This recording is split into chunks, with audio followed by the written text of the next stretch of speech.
Nova Manhã. Entrevista do dia.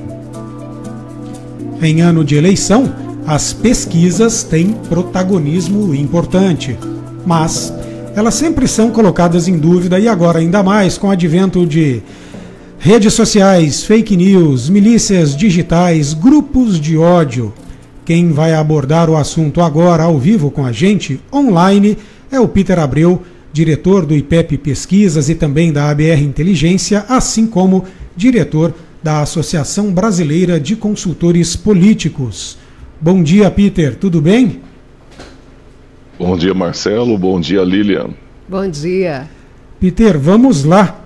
Você que está há algum tempo nesta praia, diga, dá para confiar em pesquisas eleitorais? Em todas? Em parte? Em quais delas, Peter? Com o advento aí dos grupos de ódio, vamos dizer assim, de todos os lados extremos, né? É normal que as pessoas dão a acreditar naquilo que é realidade para elas. E eu sempre digo que quando você faz parte de um grupo, é natural que você acabe acreditando naquilo que a maioria das pessoas que estão com você pensem. E é natural, se você é uma pessoa de direita, você vai ter mais amigos de direita, ou se você é de esquerda, você vai ter mais amizade, mais relacionamento com alguém de esquerda. E sempre que você está com maioria do grupo que você pensa, você fala, eu sou maioria. E nem sempre é assim. A verdade é que as pesquisas representam o Brasil como um todo, ou uma cidade como um todo. Eu não posso tomar como realidade apenas a zona leste de Araçatuba, por exemplo, ou de uma outra cidade, enquanto eu desprezo centro, norte, sul e oeste da cidade. Então a pesquisa ela acaba sendo uma representação do universo daquela região que está sendo pesquisada. Então uma representação de toda a população brasileira e não uma realidade do grupo ao qual eu faço parte. Peter, e aí uma dúvida que eu tenho certeza que grande parte das pessoas tem. Num país que tem 210 milhões de pessoas, uma pesquisa que entreviste cerca de 2.000 retrata a realidade?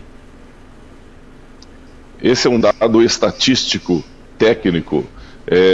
Essa dúvida foi quebrada pelo George Gallup.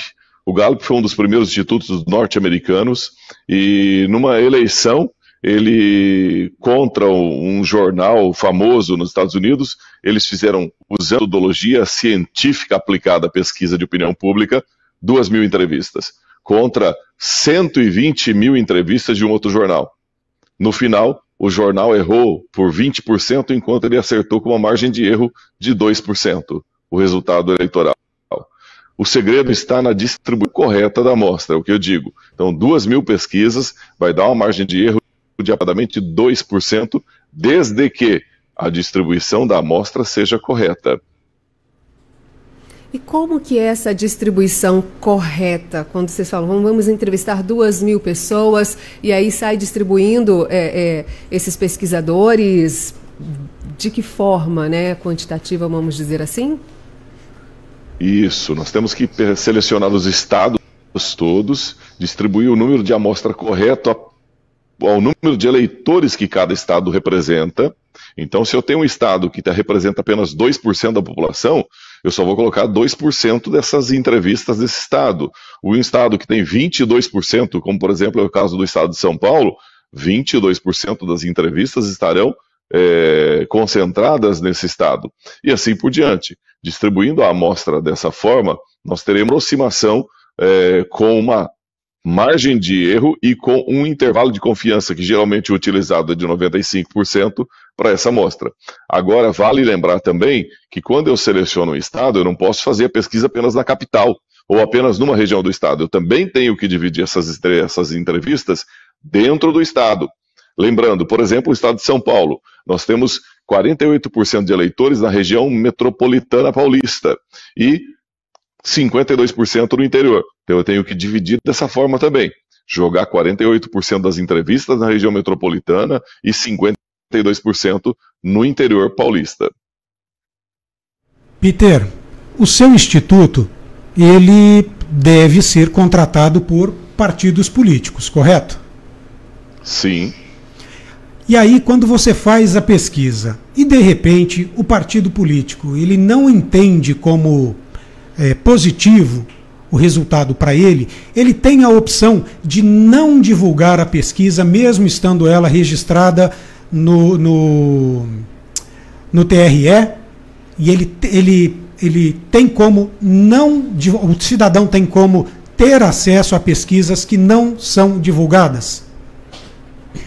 É uma questão jurídica complicada. Eu, por exemplo, ultimamente tenho realizado pesquisa apenas para análise partidária. Eu nem divulgo pesquisa já há alguns anos, porque foi uma briga que eu optei por opção de não entrar mais.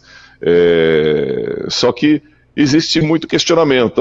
Se eu registrei e não divulguei, eu sou obrigado a divulgar?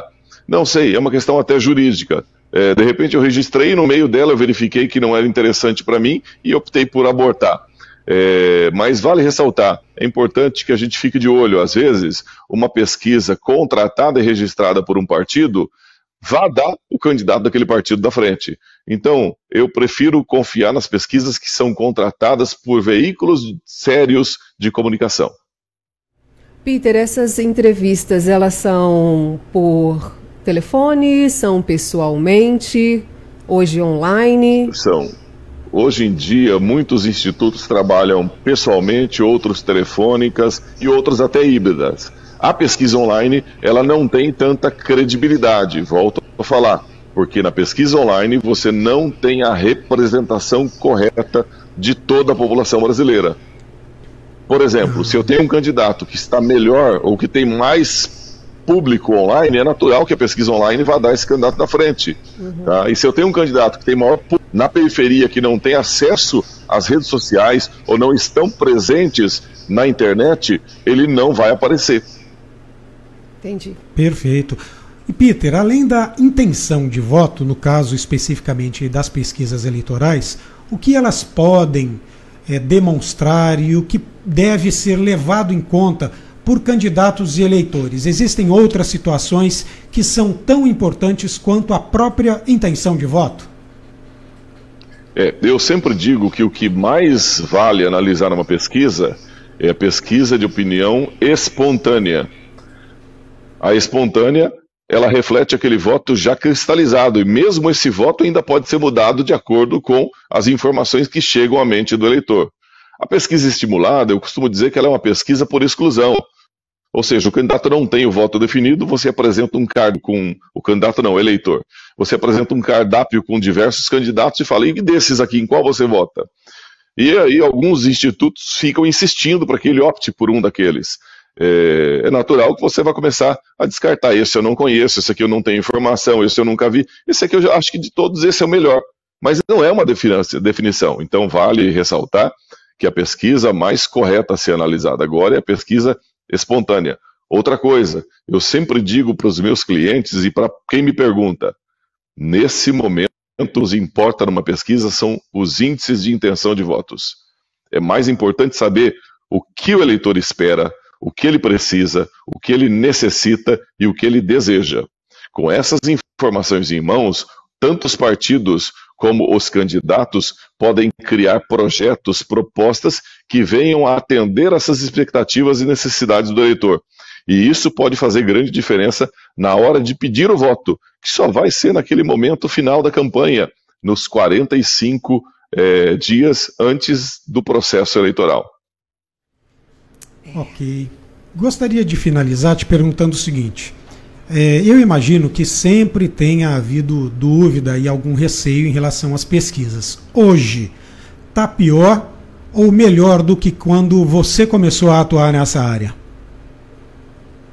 Marcelo, são 30 anos trabalhando com isso. Desde que comecei, nunca a população acreditou em pesquisa. E não tem o porquê acreditar, porque ela varia muito. Eu sempre falo, pesquisa, muita gente fica esperando da pesquisa um prognóstico. Pesquisa não faz prognóstico. Pesquisa é um diagnóstico. Na pesquisa, eu estou avaliando o que aconteceu naquele momento em que ela foi realizada. E muita gente pensa que a pesquisa tem que prever o futuro. Pesquisa não prevê o futuro. Ela pode te direcionar para que você tome decisões para tentar mudar. Eu até brinco com os meus clientes.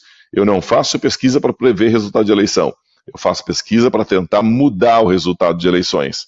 Porque, através dessas informações, os clientes podem direcionar os seus esforços para melhor aquele eleitor que deseja algo mais dos políticos. Essa é uma questão.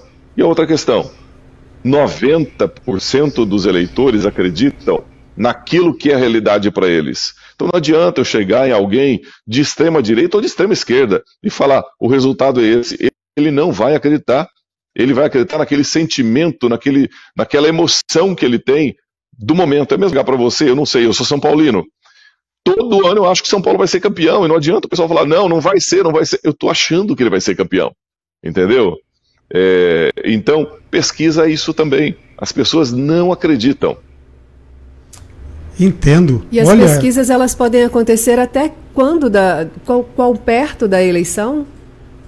Ela pode até chegar às vésperas da eleição, inclusive com... existe uma briga jurídica, mas com divulgação até no dia da eleição. E aí entra um adendo que eu faço para todo mundo. Muito cuidado com pesquisas fake.